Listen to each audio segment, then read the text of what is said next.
out here on a property today, and whenever you build a new fence and there's an old existing fence, it's always a good idea to get a survey.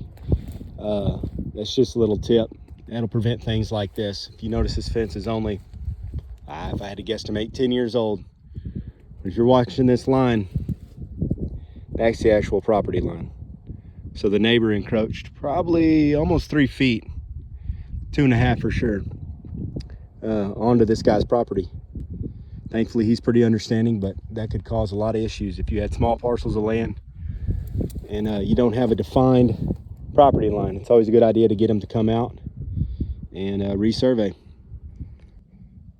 Part 2 to that tip I just shared with y'all is when you have the survey company come out and they're just coming across open country, every 300 feet, get them to drop a stake in, and then also right beside that stake, put a nail down.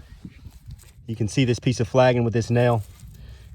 Every hardware store has them, 8 to 10 inch nail, get them to drive it in. This country's pretty unforgiving for a surveyor to bring a bunch of T-posts and try to smack them in, a little bit rocky, but you can see them up through there. There's another survey post right here on 100-foot centers, or 300-foot centers, all the way down. And it helps us guys create a good straight fence, first of all, and then also know that you're on the property.